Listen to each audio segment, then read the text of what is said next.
یو کلی کې د زنا اړې قایمې شوي دي، کورونه باقي د هغې معلوم دي، بار نه خلک راځي د هغې خواله، او برسر عام چې کوم دی بدکاري کېږي، څوک نشته چې د هغې تپوس وکړي چې ورسي ایکشن پې والي، حکومت ته رپورټ ورکړي، یا په خپله باندې د علاقې مشران راولګي.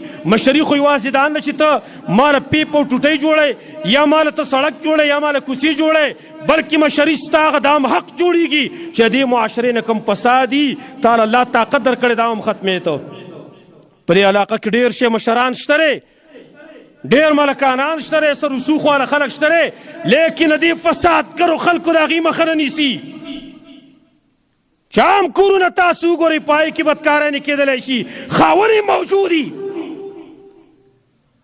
او د خاون په مخ کې هغه د سړي سره خیجي ګاډي ته او بیا چې بدکاری نه کوي، په تا باندې به کاڼي الله نه راوري، کاڼي او په تا باندې الله راوري. او کله چې وبایي مرض بیا مونې عام مرض چې کوم را روان دی، وبایي مرضونه کرونا ده، بل دی بل دی بل دی، دا هم شوی دی. فعلم ان الزنا قد فشا، په دې پوه شه چې زنا عامه شوې ده، ځکه وبایي مرض عام شوی دی. وبایي مرض به نه عام کېږي چې د زناګانو د هغې بازارونه پارسې کې ګرم. قسما بالله داسې ورځ دی چې زنا پکې نه کېږي، داسې کلی نشته چې زنا پکې نه کېږي. دې قوم څه ته لوړلې ده؟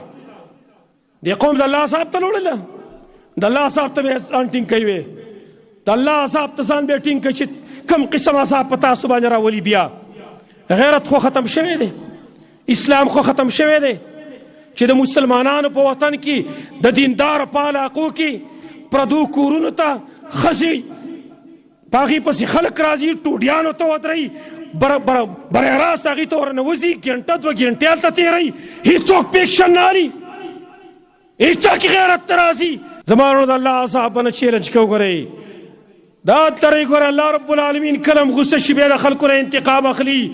الله رب العالمین فرمایي فلما آسفونا انتقمنا منهم، الله وایي کله چې دې خلکو موږ غصه کړو موږ ته انتقام واخسته، موږ نمونې د عبرت وګرځولې، مثالونه مو ګرځول د وروستنو خلکو لپاره چې کله قوم داسې کار شروع کړي. الله